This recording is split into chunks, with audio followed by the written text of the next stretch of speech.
Assalamualaikum warahmatullahi wabarakatuh. Kembali lagi bersama Ibu Mariana di mata pelajaran ekonomi. Pada kesempatan kali ini, Ibu akan membahas sedikit materi tentang ekonomi mikro dan ekonomi makro serta permasalahannya terhadap ekonomi. Nah, kalian pasti pernah mendengar kata ekonomi. Apa yang kalian ketahui tentang ekonomi? Ekonomi merupakan serangkaian kegiatan produksi dan konsumsi yang saling berkaitan satu dengan yang lainnya. Pada dasarnya, setiap hari manusia selalu berhubungan dengan yang namanya masalah ekonomi. Nah, ekonomi ini dapat dibagi menjadi dua kajian analisis. Yang pertama adalah ekonomi mikro dan ekonomi makro.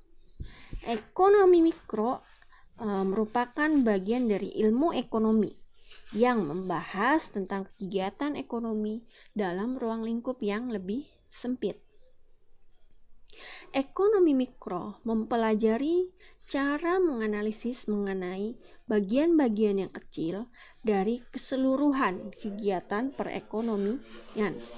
Nah, isi pokok yang dianalisis dalam teori ekonomi mikro adalah bagaimana cara untuk menggunakan faktor-faktor produksi yang tersedia secara lebih efisien agar kemakmuran rakyat dapat lebih dimaksimalkan.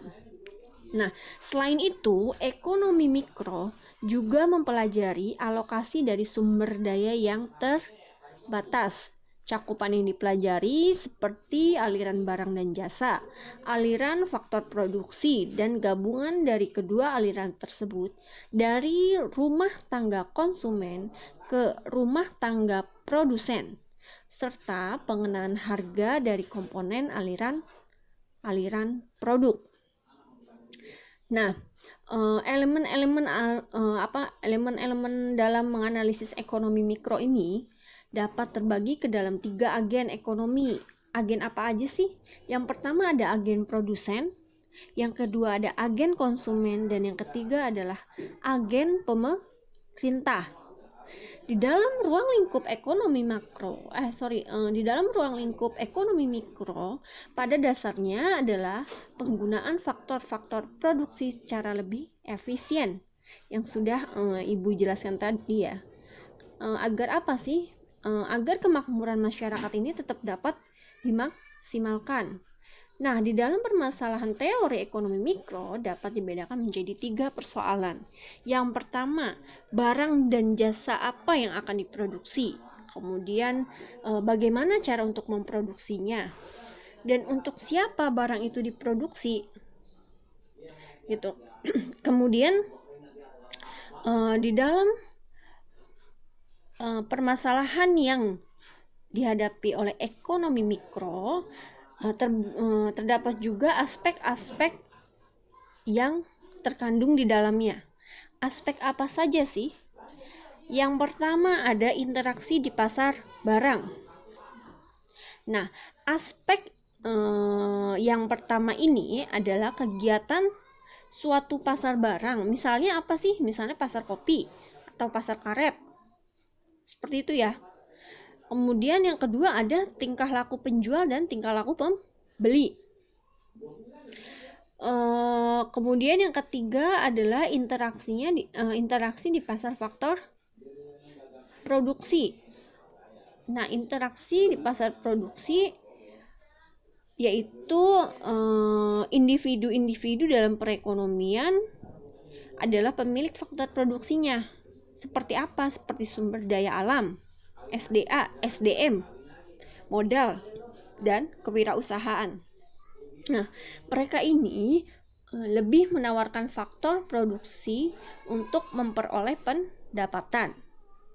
Nah, pendapatan tersebut selanjutnya dibelanjakan untuk membeli barang dan jasa yang dibutuhkan. Sebaliknya, penjual atau produsen yang membutuhkan faktor produksi tersebut untuk memproduksi barang dan jasa. Interaksi antara produsen dan konsumen timbullah menjadi faktor produksi.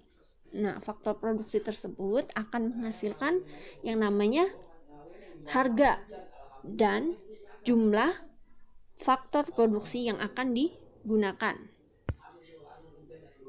Kemudian, pembahasan yang kedua adalah ekonomi makro. Ekonomi makro, apa sih ekonomi makro? Kalau tadi kan ekonomi mikro adalah dia membahas ilmu ekonomi yang secara ruang lingkupnya itu sempit ya. Nah, kebalikannya, ekonomi makro adalah ilmu ekonomi yang membahas kegiatan ekonomi secara lebih besar atau lebih menyeluruh. Nah, ekonomi makro ini merupakan suatu bidang studi dalam ilmu ekonomi yang menganalisis keseluruhan kegiatan perekonomian atau perspektif agregat. Nah, analisis ini bersifat umum dan tidak memperhatikan kegiatan ekonomi yang dilakukan oleh unit-unit kecil dalam perekonomian. Nah, ekonomi makro ini berkaitan dengan masalah kebijakan tertentu, yaitu apa? Yaitu permasalahan kebijakan makro. Kemudian apalagi? Kebijakan makro untuk mencakup masalah-masalah yang berkaitan dengan pengelolaan dan pengendalian umum di dalam perekonomian. Tujuannya untuk apa? Tujuan pengelolaan dan pengendalian umum ini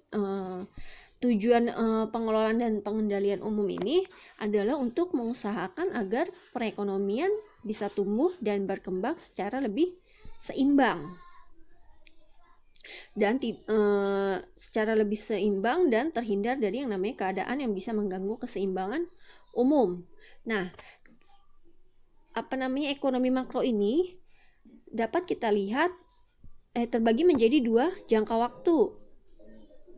Nah, kebijakan makro mencakup 2 permasalahan pokok. Yang pertama masalah jangka panjang dan jangka pendek. Apa sih permasalahan jangka pendek? Permasalahan jangka pendek ini masalah yang terkait dengan 3 penyakit makro utama. Yang pertama adalah masalah inflasi, kemudian masalah pengangguran dan ketimpangan dalam neraca pembayaran. Nah, satu lagi adalah masalah jangka panjang. Apa sih masalah jangka panjang ini? Masalah jangka panjang atau masalah pertumbuhan. Nah, masalah ini terkait dengan yang namanya upaya untuk menserasikan antara pertumbuhan penduduk, kemudian pertambahan kapasitas produksi, serta dikaitannya dengan yang namanya ketersediaan dana untuk investasi. Nah, di dalam antara ekonomi mikro dan ekonomi makro terjadi perbedaan. Dilihat dari isi pokoknya, kalau ekonomi mikro itu lebih ke memenuhi kebutuhan manusia yang tidak terbatas dengan benda sebagai alat pemuas kebutuhan yang terbatas. Sedangkan kalau ekonomi mikro ini dia lebih bersifat luas atau dapat diartikan adalah kegiatan ekonomi negara dan kebijakan pemerintah untuk mengatasi permasalahan ekonomi. Dia akan mencangkupnya lebih luas ya. Kalau negara itu berarti lebih luas. Sedangkan kalau mikro ini dia hanya manusia yang satu dengan manusia yang lainnya. Seperti itu ya. Kalau makro dia lebih luas, antara negara yang satu dengan negara yang lainnya, antara kebijakan pemerintah yang satu dengan kebijakan pemerintah yang lainnya. Nah, kemudian apalagi sih yang terdapat di dalam ekonomi makro? Nah, di dalam ekonomi makro pada umumnya akan menganalisis 4 hal. Jadi, hal-hal yang terdapat di dalam ekonomi makro terbagi menjadi 4 hal. Apa saja sih hal-hal tersebut? Yang pertama adalah faktor-faktor yang dapat menyebabkan produksi tidak digunakan secara penuh di dalam suatu perekonomian. Itu yang pertama. Kemudian yang kedua apa sih? Yang kedua adalah langkah-langkah pemerintah yang harus dilakukan untuk mengatasi yang namanya pengangguran. Nah, di negara kita ini kan masalah yang paling utama atau masalah yang paling pokok adalah yang namanya pengangguran. Pengangguran banyak terjadi di mana-mana. Jumlah tenaga kerjanya banyak. Angkatan kerja yang ada dalam perekonomiannya banyak ya. Nah, tingkat kegiatan ekonomi yang tercapai adalah lebih rendah. Makanya ibaratnya gini, angkatan kerjanya ini banyak, tenaga kerjanya banyak, SDM-nya banyak, tetapi dia tidak memiliki atau pemerintah hanya menyediakan lapangan pekerjaan yang relatif lebih sedikit, ibaratnya 1 berbanding 1000. Itulah yang menyebabkan banyaknya tingkat pengangguran yang terjadi di ibu kota. Kemudian yang ketiga adalah faktor-faktor yang menyebabkan kenaikan harga barang-barang dan cara mengatasinya. Nah, faktor-faktor penyebabnya apa sih nih? Faktor yang menyebabkan barang tersebut semakin hari semakin naik gitu kan. Kayak zaman waktu kita masih memakai yang namanya minyak tanah, itu minyak tanah dari harga sekian ribu menjadi puluhan ribu. Nah, makanya cara mengatasinya apa? Karena minyak tanah itu langka, jadi harganya itu semakin melambung tinggi. Nah, untuk mengatasi kelangkaan minyak tersebut, kita beralih ke gas LPG. Nanti kalau gas LPG kita sudah langka, kita mau beralih pakai apa gitu kan.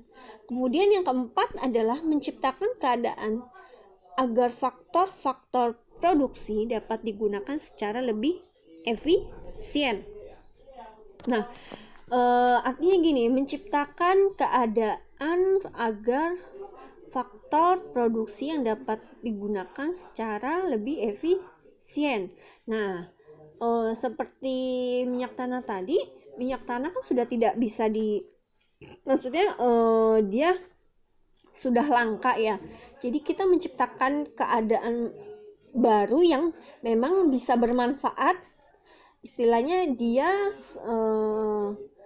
sama-sama mempunyai nilai kegunaan yang sama, tapi dengan bahan yang berbeda, istilahnya seperti itu. Nah, makanya kita sekarang beralih ke yang namanya gas LPG. Nah, kemudian di dalam teori ekonomi makro, kita dapat menganalisis aspek-aspek. Yang pertama adalah kegiatan ekonomi negara. Nah, kegiatan ekonomi negara ini menerangkan tentang sampai di mana sih suatu perekonomian akan menghasilkan barang dan jasa. Ya, jadi kegiatan ekonomi negara ini seperti ekspor, ya. Misalnya kita lebih menyukai yang namanya barang-barang ekspor dibanding barang-barang impor. Nah, ekspor itu artinya dari luar ke dalam, impor itu dari dalam ke luar.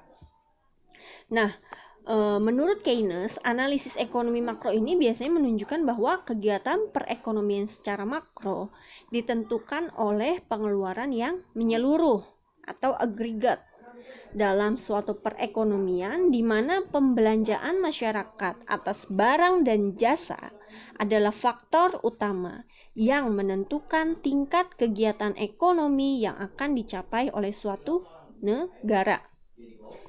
Nah, kemudian yang kedua adalah masalah pengangguran dan inflasi. Nah, permasalahan tersebut menimbulkan beberapa dampak yang tidak baik kepada masyarakat dan kegiatan perekonomian, ya, dalam jangka yang lumayan panjang. Oleh karena itu, kedua masalah tersebut, pengangguran dan inflasi, harus benar-benar diperhatikan. Dan yang terakhir adalah kebijakan pemerintah. Kemudian tugas yang Ibu berikan untuk materi kita kali ini